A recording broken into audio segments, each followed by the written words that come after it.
Susan, hello. How are you doing today?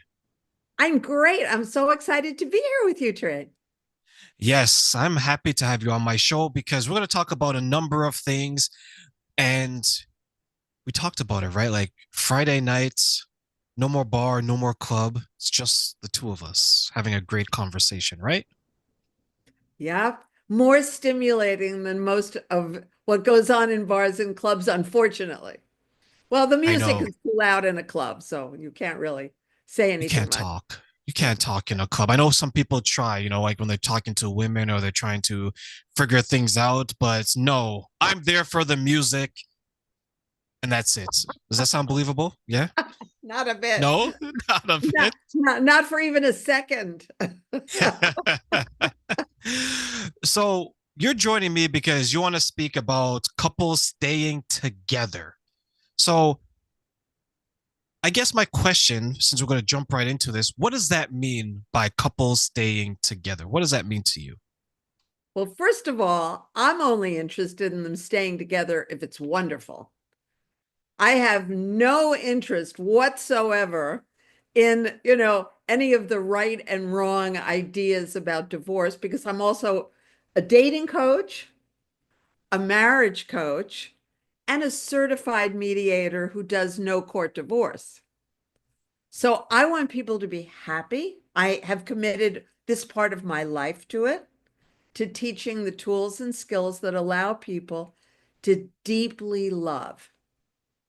When you deeply love yourself and then you deeply love that other person, of course you want to stay together forever. Where else would you go? So, it's not a combination of how much misery can we endure and, forget that. It's crazy. Making people happy and showing them how to do that. That's the key. So I'm glad that you expand on that because you said that you want them to, if they're going to be together, especially forever or for a long haul, it has to be healthy. So what does that look like a healthy relationship? Joyous.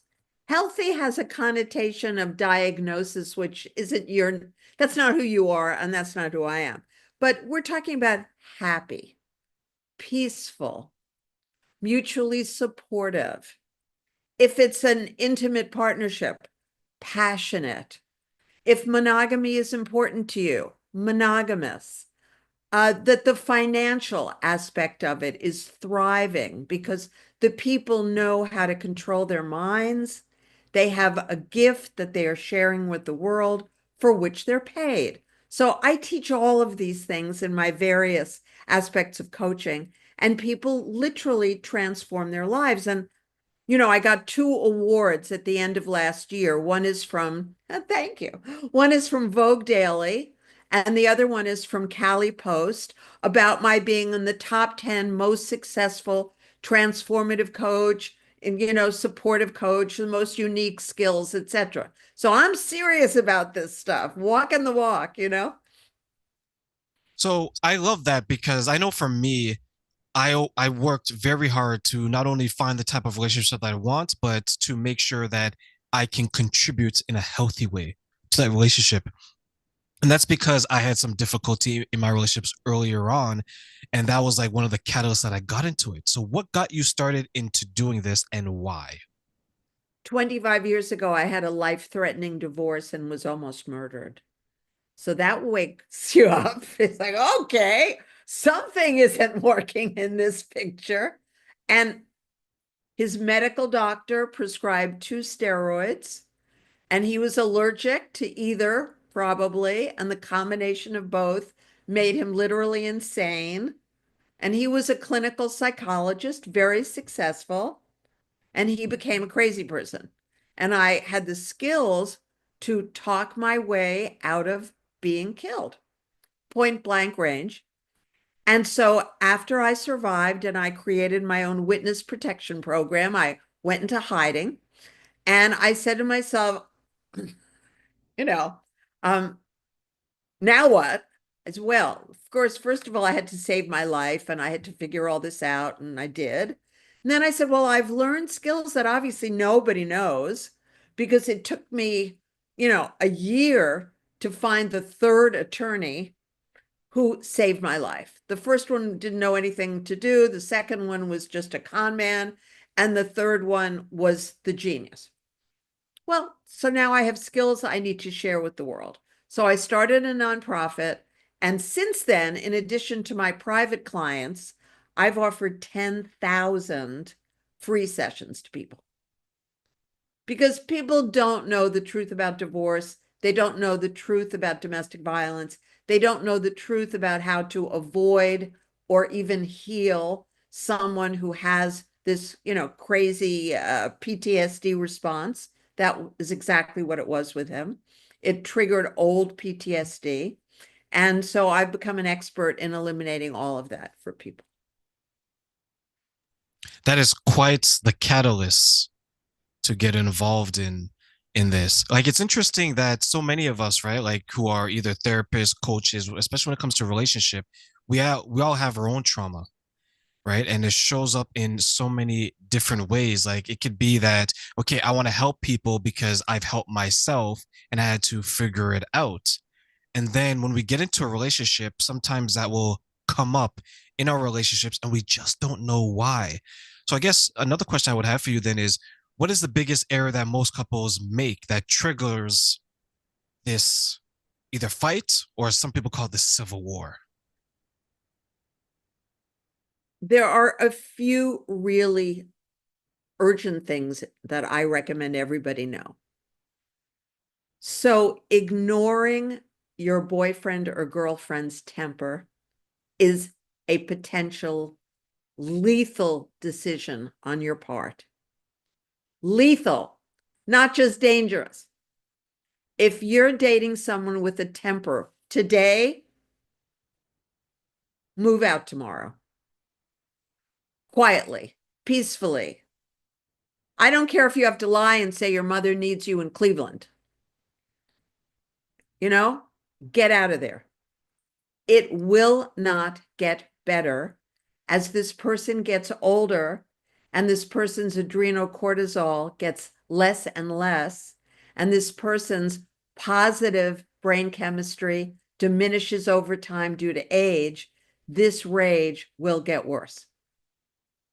If you're dating someone who is an alcoholic or an addict today, move out tomorrow quietly. Say whatever you have to say, but get out of there. These are the biggest and most dangerous decisions. Now, I can teach you how to motivate your partner to give up rage, get rid of anger, give up alcoholism, and get rid of addiction. I can do all that. I've been doing it for 25 years. But hey, if you don't have to hire me and work with me for 3 months, why do it? If you can just move on and get to a safe place and start a relationship with somebody who's peaceful and happy, wouldn't that be the best bet? I think so. I really do. So that's my first advice. Get out of Dodge. Why do you think then so many people stay in relationships like that and feel that they're trapped in it? Well, normally it's because we had families ourselves that was, dysfunctional to say the least. It isn't just because he's so good looking and she's so pretty. It isn't just because they're so sexy and they're so successful, though it looks that way on the outside, right? Oh my God, he looks like Clark Gable combined with Errol Flynn, but by the way, he started drinking, at about 4 in the afternoon, and by 2 in the morning, he's still drinking. So I had the wisdom to move on, right? But I didn't always have the wisdom to move on. And, I married a guy who had extreme PTSD. He told me what had happened to him. He told me all of it, but he was a very prominent therapist. So I assumed foolishly that he had it under control. And perhaps he did until the medical doctor gave him human growth hormone and testosterone to self inject daily. And then he became a crazy person. But do you want that choice? That someone can make that decision? And if you had a small child, I mean, when I fled with my dog. I fled with all sorts of things. I had a team as if, we were going in to kill Osama bin Laden, that we weren't killing him, we were just avoiding him. But I had a team of 8 people that I put together, including a longtime former boyfriend who had been special forces for the Brits, and a locksmith, and a this, and a that, and a, off-duty LAPD, who was Israeli and probably had really interesting skills that I never, thank God, had to learn about, you know? But I wasn't kidding around. I was not willing to die. And the big problem, I think, Terraine, is people who are in these relationships don't get what's happening. They don't get the risk. So they hope, if they don't think about it, if they stay in denial, it's all going to be okay. And the key is, if you don't have the tools and skills I teach to make peace, it's not going to be okay. Because after I went into hiding and I got my head above water, then I started to learn a lot of other tools and skills. So I could handle anybody under any circumstances. One of the people who trained me was the therapist who worked with the LAPD in hostage crises. So I went to the tippy top to get my training. Frank Yeah, Zizzo was a genius. I look at people who are in, since you mentioned, let's say like domestic violence situations, physical abuse or abuse overall, right? And some of the struggles that they share with me, the ones I work with, and from what I've seen in interviews and things like that, is that there's like a fork in the road when it comes to that relationship where something will happen and then they have a decision. Either they can continue with the relationship or they can leave the relationship. And what often happens is that if they stay and they're like, okay, I can help change this person, even though they know that it's probably something that should come from them. Like, you have to change yourself. You can want it as bad as you want, Susan. You can say that, you know what? You're a good man. You're a good woman. You just need to do this one little thing. This one little thing is preventing you from being perfection. God on earth. They don't ever change it. And then we stay and we stay. And then what happens is we start to give more and we accept less. We start to give more and we receive less.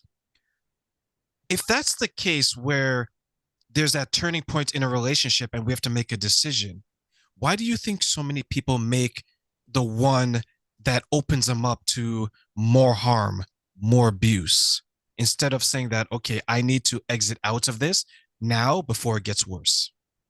Well, remember that it's not every kind of person who gets into a relationship with a violent person. And it's not every person who stays in a relationship with a violent person. There are many delusions that I hear. One of them is, God sent me to help him. Now, that is a delusion, because you cannot actually be the therapist or coach for your loved one any more than my father, who was a famous surgeon, could have operated on me or my mother. You can't be the professional caregiver for a family member or your lover or partner. It's not possible. You do not have the leverage you need. The leverage I use when I am coaching somebody or when I am in mediation is, they have chosen to work with me. They have paid me after the first free session because they trust me and they have decided that there's something I can offer them of value.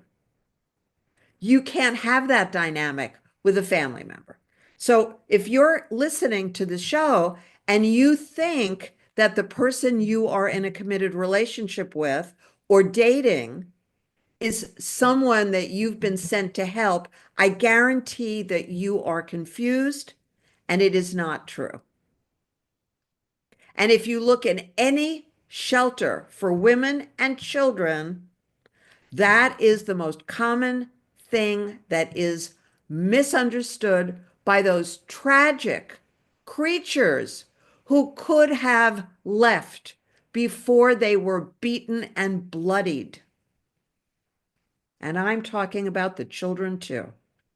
So you have to get out of it now if this person is dangerous. And don't stay because he or she says, I'll get professional help tomorrow. Because professional help can take them years if it's traditional professional help. Now, if somebody has extreme PTSD and they do rapid eye movement therapy and they are willing to use all the supplements and do many other things that I recommend, they could get well in 6 months. But don't live with them for those 6 months because it's not going to be a pretty sight. And you can really trust me on this, you know. So, Susan, at that point, then, when someone decides that they want healthier relationships and they're going to exit out of the bad ones and then enter ones that are more positive in nature, more constructive, and more conducive to what they want, how does this person then ensure that the trauma, the PTSD from their previous relationship doesn't impact their current or future relationships? They need skills, they need new skills. The first thing you have to do is to acknowledge that if you'd had more skills, then you would have never dated Tom, Dick, or Harry. You would have been that highly practical person. I remember, and I'm a very romantic person, and I certainly learned from my mistakes, right? But I remember I went to a party in LA and it was a spiritual party, longtime meditators. Most of us had just come back from a place in India. I've been to India 57 times, so all this spiritual stuff. And this guy was following me around the party. And I gave him my number because one of my friends at the party said, "Oh, yeah, I know so and so." Okay, fine, give him my number. So I'm driving home from LA. I live in Santa Barbara now. And this guy calls me. And so, I'm bored, I'm driving. So we talk, and I haven't heard any reason to go out with him. Nothing. I'm kind of bored. It's the first phone call and I'm bored. And at some point he says to me, "Well, I just wanted to let you know I got in the car a little while ago, so I'm on my way to Santa Barbara." Okay, creep alert, right? Creep alert. So I said to him very straightforward, something most women have never said in their life, but you ought to learn this line, write it down. I said, "I've heard from you all the benefits to you if I go out with you. Unfortunately, I haven't heard any benefit for me. So I'm really sorry. I'm going to say goodbye now and thank you for your call." Now, that is a practical decision. There's no spirituality in it.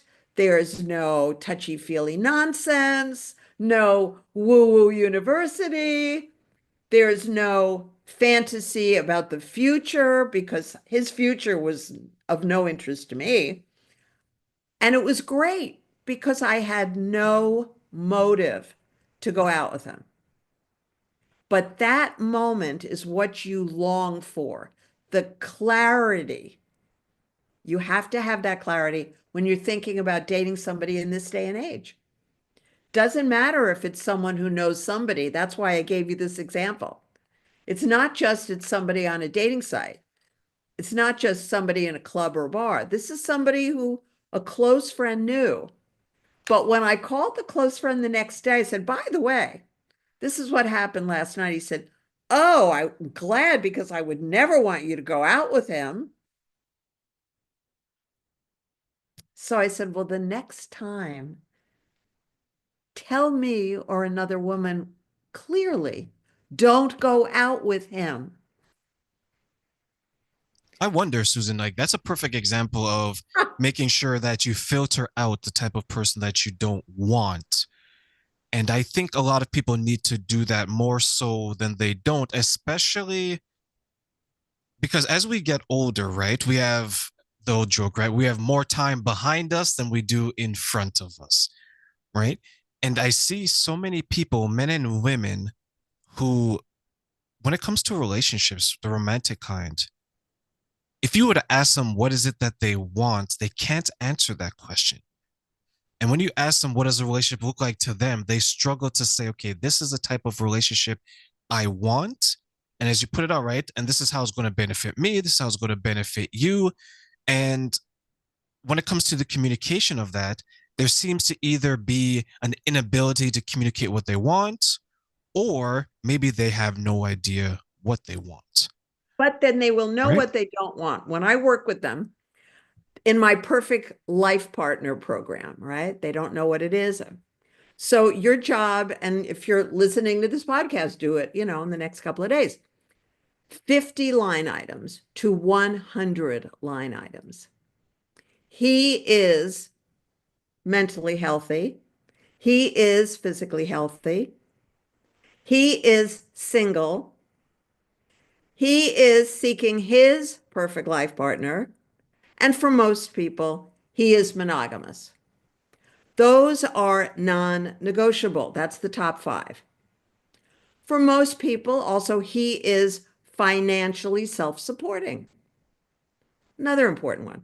Now, those six, you have to have about 10 that have to do with his appearance, about 10 that have to do with his lifestyle, about 10 that have to do with his sexual preferences, because it has to match your sexual preferences, 10 that have to do with family and friends and what it's all like.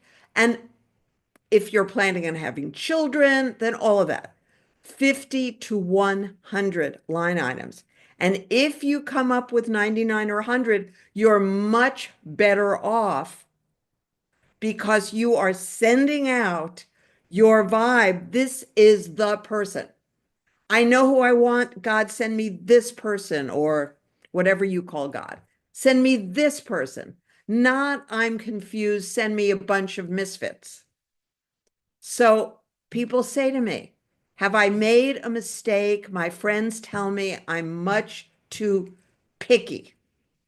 I said, your friends are absolutely wrong. You must be 100% selective. That is the crucial aspect of dating. So I could tell you a great quick story about that if you want. Okay. So a couple of years ago, I was annoyed with the man I was dating and I was about to end it. And so I wanted an upgrade from that guy. So now that guy had a lot going for him.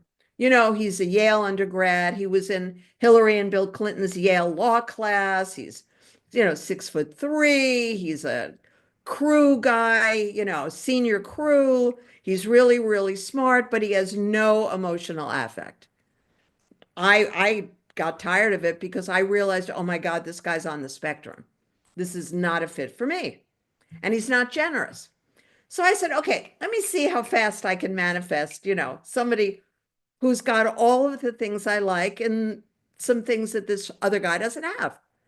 Literally in 3 days, this is what I asked for, and this is who appeared. And I was just kidding around. I'm really not as superficial as this sounds, I promise you. So I said, well, that guy was all Yale, and they're all Republicans. I'm not, I'm a Democrat. Give me a Harvard guy. My family are all Harvard people, my cousins and uncles, all that. Give me a Harvard guy. Give me a Harvard guy with a Phi Beta Kappa key, because that guy had one. And, I want somebody at least as smart. I don't want to feel like I'm coming down a couple of notches. That guy was crew. He rowed. Well, I'm a big swimmer. This guy, I want to have been on the Harvard swim team, right?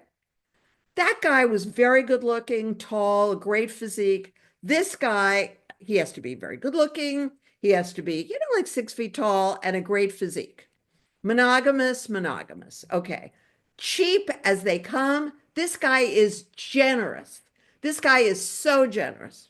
The other guy lives 3,000 miles away. This guy is within an hour of Santa Barbara. Okay. And maybe there was some other little things, but single, of course. Guy shows up on Match.com of all places. In his profile, he says, I'm a Harvard grad. I have a 5.8 Kappa key from Harvard. Talk about arrogant, right? I was on the swim team at Harvard and at Hollywood High, and I'm a senior swimmer, and I will treat you like a princess, and on it goes. So we finally got together. It was about a week after my birthday. The guy gives me a pair of Tiffany pearl and diamond earrings. He takes me to a $1,756 a night hotel. So certainly got that right. Now, there was a problem with him. He was just as emotionally disconnected as the other guy, ironically. But I saw it very quickly. This guy had had a trauma as a 4-year-old. He never had any work, did any work on himself. Fair enough. We ended as friends. But you can manifest the person you're looking for that quickly when you have the skills I teach.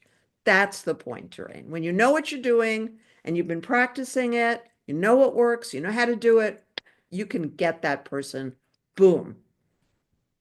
So when they reach the point then where they have someone in mind and that person is in front of them, sometimes literally, right?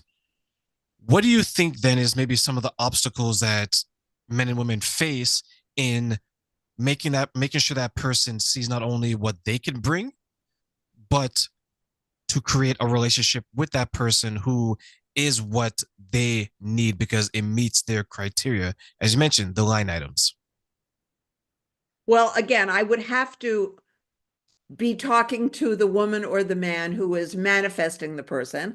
I would have to review the list to make sure that the list is clear. Another mistake people make is they are generic and they don't understand that the list has to be absolutely specific. And so let us assume for our purposes tonight that someone is making a list and everything is, just gosh, the sun's in my eyes. I should have closed the window treatment. Sorry. Let me see if I can move over a little bit. There, that's probably better.